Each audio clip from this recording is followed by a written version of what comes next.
오늘 우리 함께 말씀 보실 텐데요.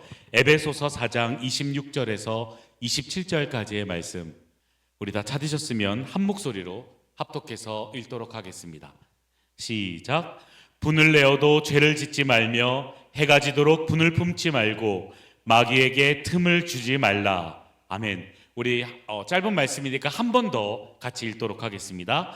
분을 내어도 죄를 짓지 말며 해가 지도록 분을 품지 말고 마귀에게 틈을 주지 말라. 아멘.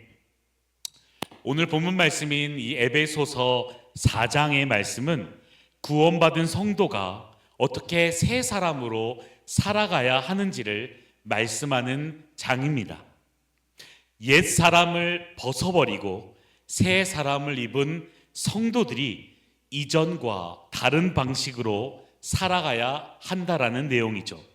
그 가운데 바울은 특별히 마지막 부분에서는 분노에 관해서 말씀하고 있습니다. 이번 주에 달라스 지역에서 한인들 사이에 너무나 안타까운 사건이 있었습니다. 이 재정적인 갈등과 그리고 그런 관계의 충돌 속에서 결국은 총격애라는 그런 죽음이라는 비극으로 이어진 사건이었습니다. 우리는 이 사건을 바라보면서 안타까워하지만 동시에 인간의 죄성이 얼마나 무서운지도 함께 보게 됩니다. 이런 사건을 접하면 많은 사람들이 흔히 이렇게 말들을 합니다. 결국은 돈이 문제다. 스트레스를 너무 많이 받았다. 순간적으로 화를 참지 못했다. 물론 그런 외적인 문제들이 있을 수 있습니다. 그러나 우리 그리스도인들은 이런 사건들을 바라보면서 세상의 시선으로만 바라보아서는 안 될 것입니다. 우리는 성경적 관점으로 바라볼 줄 알아야 할 것입니다. 성경은 단순히 무슨 일이 있었는가 이 현상에만 집중하고 있지 않습니다. 그 사람의 마음 안에는 어떠한 일들이 일어나고 있었는가를 보게 됩니다. 왜냐하면 성경은 인간의 문제의 중심을 마음, 즉 하트에서 보기 때문입니다. 성경은 인간 문제를 단순히 환경 문제로만 설명하지는 않습니다. 왜냐하면 같은 상황 속에서도 여러 가지 사람들의 반응이 다르기 때문입니다. 어떤 사람은 큰 손해를 봐도 참고 견딥니다. 어떤 사람은 억울함 속에서도 기도할 수 있습니다. 그런데 어떤 사람은 분노 속에서 무너지고 맙니다. 왜 그럴까요? 성경은 그 차이를 마음에서 찾고 있습니다. 그래서 오늘 사도 바울은 행동 이전에 우리의 마음을 다루고 있는 것입니다. 오늘 하나님께서는 이 말씀을 통해 분노에 대해서 세 가지로 말씀을 주시고 있습니다. 첫 번째로 분노가 죄로 자라지 않게 하라는 것입니다. 바울은 이렇게 말씀하고 있죠. 분을 내어도 죄를 짓지 말며, 분을 내어도 죄를 짓지 말며. 분을 내지 말라가 아닙니다. 분을 내어도 죄를 짓지 말라는 것입니다. 이 말은 분노 자체는 인간의 경험일 수 있는 감정이라는 것입니다. 살다 보면 화가 날 수 있습니다. 억울할 수 있습니다. 상처받을 수 있다라는 것입니다. 심지어 예수님께서도 이 성전을 더럽히는 사람들을 바라보시면서 거룩한 분노를 나타내셨습니다. 그러므로 문제는 분노의 존재의 유무가 아닙니다. 문제는 분노가 죄로 발전하는 것입니다. 제가 전공한 성경적 상담에서 분노는 단순 감정으로만 보지는 않습니다. 분노는 내가 원하는 것이 막혔을 때 나타나는 반응이라고 설명합니다. 내가 원하는 것이 막혔을 때 나타나는 반응. 한번 예를 들어 볼까요? 내가 원하는 것이 있습니다. 인정받고 싶다, 존중받고 싶다. 그리고 손해보기 싫다. 내 뜻대로 되고 싶다. 그런데 그것이 막히면 마음에서 반응을 하게 되죠. 그 반응이 바로 분노라는 것입니다. 그래서 야고보서 4장 1절은 이렇게 말씀합니다. 함께 한번 읽어볼까요? 시작. 너희 중에 싸움이 어디로부터, 다툼이 어디로부터 나느냐? 너희 시체 중에 싸우는 정욕으로부터 나는 것이 아니냐? 아멘. 성경은 갈등의 원인을 단순히 상대방에게서 찾지 않습니다. 내 안의 정욕, 내 안의 욕망에서 먼저 바라본다라는 것입니다. 처음에는 단순하게 원하는 수준이었습니다. 이렇게 됐으면 좋겠다. 그런데 점점 마음이 바뀌죠. 반드시 그렇게 되어야 한다. 그리고 나중에는 이렇게 바라보게 됩니다. 그렇게 하지 않는 저 사람은 잘못된 것이다. 그리고 결국 마지막에는 저 사람은 대가를 치루어야 한다. 여기까지 가게 된다라는 것입니다. 이것이 죄의 진행 과정이라고 할 수 있습니다. 처음에는 아주 작은 욕망이었습니다. 그런데 그것이 점점 마음을 지배하기 시작합니다. 그리고 결국 인간은 자기 죄를 보지 못하고 상대방의 죄만 찾게 된다라는 것이죠. 목회 현장에서도 이런 일들이 많이 발생하곤 합니다. 처음에는 하나님께 충성하고 싶은 마음으로 사역을 시작합니다. 그러나 어느 순간 자신의 자리와 자신의 사역이 가장 중요하다라고 생각을 합니다. 그리고 자기 뜻이 막히면 갈등이 생기게 되고 상대방을 정죄하게 됩니다. 처음에는 사역 자체가 문제는 아니었습니다.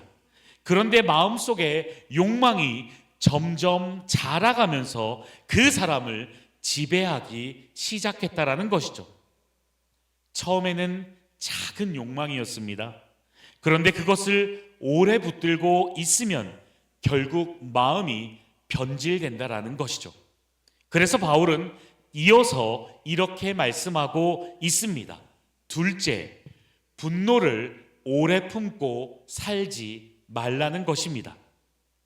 말씀에서 한번 보실까요?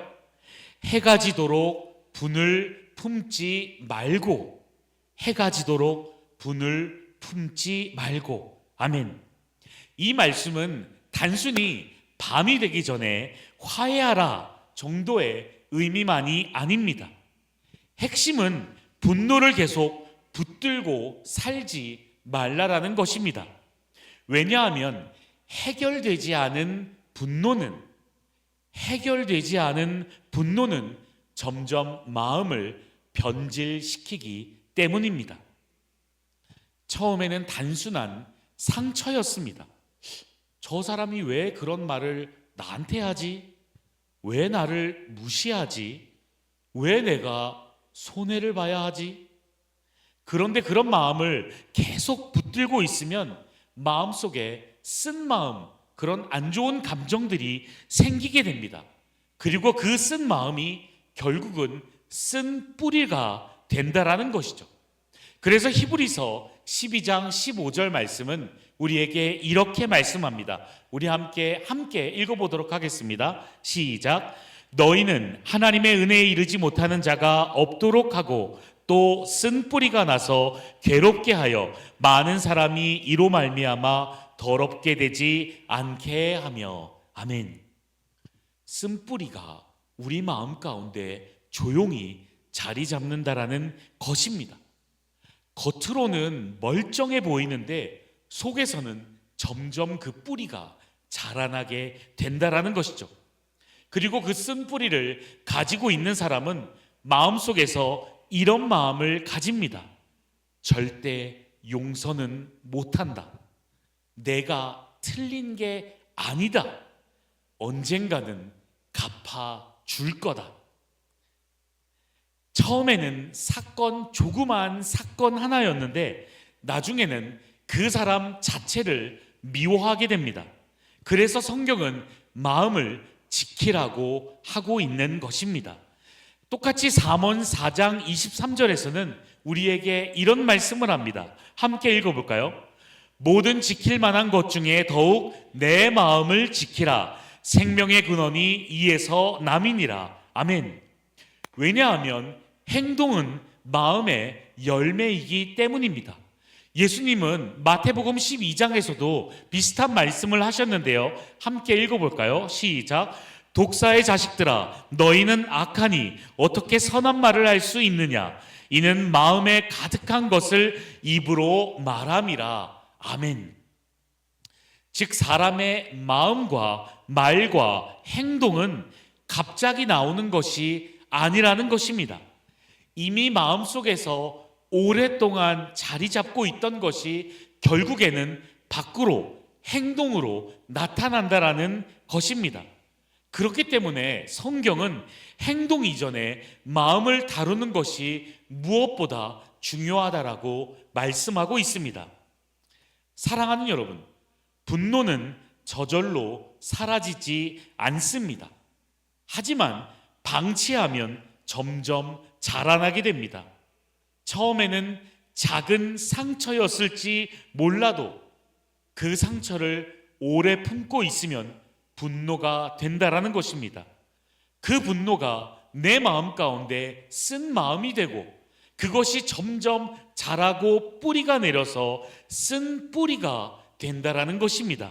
그리고 결국 미움과 파괴로 이어질 수 있다라는 것입니다. 문제는 이렇게 오래 품은 분노가 단순한 감정으로 끝나지 않는다라는 것이겠죠. 바울은 결국 영적인 틈이 될 수 있다라고 경고하고 있습니다. 그래서 오늘 셋째 대지는 분노가 마귀의 틈이 되지 않게 하라는 것입니다. 말씀에서 무엇라고 되어 있나요? 함께 읽어볼까요? 함께 27절 말씀 읽어보겠습니다. 말씀 나와 있죠? 시작. 마귀에게 틈을 주지 말라. 아멘. 분노를 오랫동안 품고 살아갈 때 사탄에게 이 들어올 공간이 생긴다라는 것입니다. 사탄은 갑자기 사람을 확 무너뜨리지 않습니다. 조금씩 마음을 흔들어댑니다.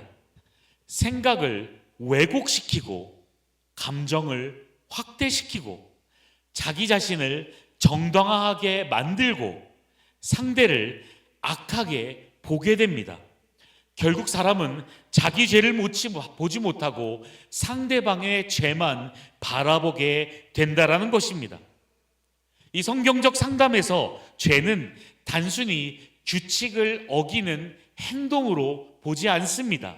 더 깊게 보면 진정한 죄란 예배의 문제에 있습니다. 사람은 자기가 가장 중요하다고 여기는 것이 흔들릴 때 분노하게 됩니다. 조금 속된 말로 발작 버튼이라는 말을 쓰죠. 나의 발작 버튼을 건드리면 나는 분노한다. 근데 사실 어떻게 보면 이 발작 분노라는 것이 내 마음 가운데 가장 중요하게 생각하고 있는 것이라는 겁니다. 돈이 가장 중요하게 생각하는 사람은 돈 때문에 무너질 수 있고, 자존심이 너무 강한 사람에게는 자존심 때문에 무너질 수 있습니다. 결국 하나님보다 더 중요하다고 생각하는 것, 그 어떤 것이 무너질 때 우리는 분노할 수 있다라는 것입니다.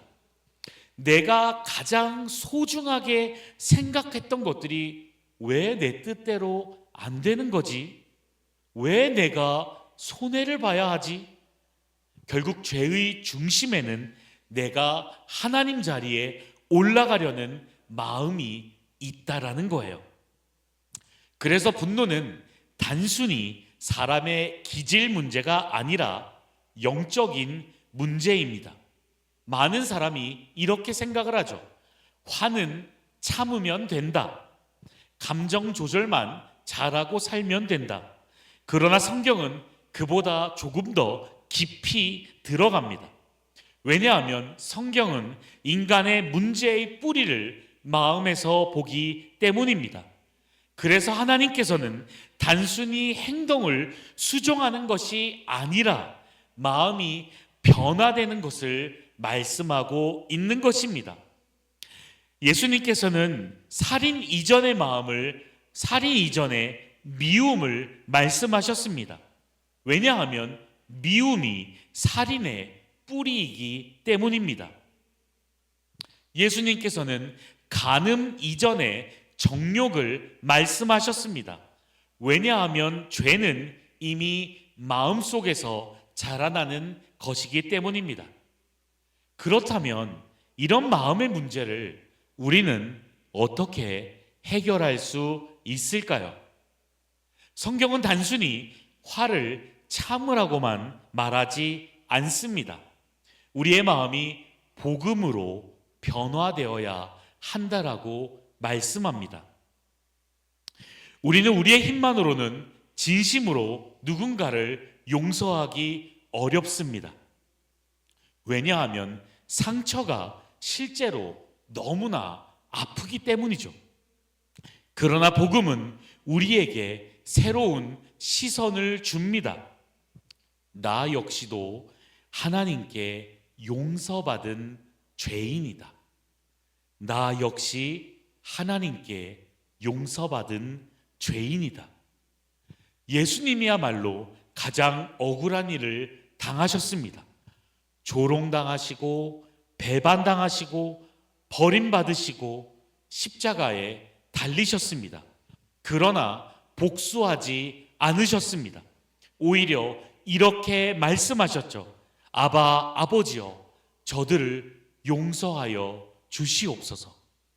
십자가는 우리로 하여금 복수의 손을 내려놓게 합니다. 복음은 이렇게 말씀하죠. 내가 직접 심판하지 마라. 하나님께 맡기라는 것입니다. 사랑하는 여러분, 오늘 하나님께서는 단순히 화를 내지 말라라고 말씀하신 것이 아닙니다. 우리의 마음을 보라고 말씀하고 계십니다. 왜냐하면 사람을 무너뜨리는 것은 환경만이 아니기 때문입니다. 성경은 분명히 말합니다. 죄는 마음에서 시작됩니다. 처음에는 작은 서운함일 수 있어도, 작은 상처일 수 있어도, 억울함일 수 있어도 오랫동안 붙들고 계속해서 생각하게 된다면 그 마음은 점점 굳어지고 어느 순간 분노가 내 마음을 붙잡게 된다라는 것입니다. 내 말을 지배하고 내 관계를 지배하게 됩니다. 그래서 바울은 이렇게 말씀합니다. 해가 지도록 분을 품지 말라. 왜냐하면 오래 품은 분노는 결국 상대보다 먼저 나의 영혼을 무너뜨리기 때문입니다. 사랑하는 여러분, 우리는 뉴스 속에서 많은 사건들을 바라볼 때 어떻게 저럴 수 있을까? 어떻게 저 사람은 저럴 수 있을까를 생각합니다. 그런데 오늘 말씀은 우리에게도 이렇게 묻습니다. 여러분의 마음은 안전하신가요? 여러분의 마음은 분노가 없이 평안하신가요? 혹시 우리의 마음 가운데에도 쓴뿌리가 자라고 있지는 않으신가요? 아직도 잊지 못하는 말이 있습니까? 아직도 용서하지 못하는 사람들이 있습니까? 겉으로는 웃고 살아가지만 마음속 깊은 곳에서는 계속 붙들고 있는 상처가 있지는 않으신가요? 사탄은 우리의 약함 자체보다 해결되지 못한 마음을 사로잡습니다. 애써 외면하며 기도하지 않았던 상처들, 십자가 앞에 내려놓지 않았던 분노들, 계속 붙들고 있는 미움들, 사탄은 갑자기 사람을 무너뜨리는 것이 아니라 그 틈을 통해서 조금씩 우리의 마음을 무너뜨린다라는 것을 기억하셨으면 좋겠습니다. 사랑하는 여러분, 오늘 하나님께서는 우리를 정죄하시기 위해서 이 말씀을 주신 것이 아닙니다. 우리를 살리시기 위해서 주신 말씀입니다. 무너지기 전에 돌아오라고, 쓴뿌리가 깊어지기 전에 십자가 앞으로 나오라고 주님께서 우리를 붙들고 계신다라는 것입니다. 예수님께서는 가장 억울한 길을 걸으셨습니다. 조롱당하셨고 버림받으셨고 그리고 십자가에서 죽으셨습니다. 그러나 예수님은 아까도 말씀드렸지만 복수하지 않으셨습니다. 오히려 하나님 아버지께 기도하셨습니다. 아바 아버지여, 저들을 용서하여 주시옵소서. 그 십자가의 은혜가 우리의 굳어진 마음도 녹일 수 있는 줄 믿습니다. 우리는 스스로 우리의 마음을 바꿀 수는 없지만 성령께서 십자가의 은혜로 우리의 마음을 새롭게 하실 수 있습니다. 사랑하는 여러분, 오늘 기도할 때 다른 사람 이야기를 하기 전에 내 마음을 하나님 앞에 올려드리기를 원합니다. 주님, 내 안에 있는 분노를 먼저 보게 하여 주시옵소서. 내 안에 있는 상처를 만져 주시옵소서. 내 안에 있는 미움과 쓴뿌리를 십자가 앞에서 내려놓게 하여 주시옵소서. 그리고 이렇게 기도하시기 바랍니다. 주님, 내 마음을 지켜주시옵소서. 분노가 죄로 자라지 않게 하여 주시옵소서. 내 마음이 마귀의 틈이 되지 않게 하여 주시옵소서. 십자가의 은혜로 다스려 주시옵소서. 오늘 이 밤 하나님께서 우리의 행동 이전에 우리의 마음을 새롭게 만져주시는 은혜가 있기를 축원합니다. 상처가 치유되고 분노가 녹아지고 굳어진 마음이 부드러워지고 다시 십자가 앞으로 돌아가는 은혜가 있기를 바랍니다. 우리의 마음을 붙드시는 예수 그리스도의 은혜가 오늘 이 시간 우리 가운데 충만하게 임하기를 주님의 이름으로 축원드립니다.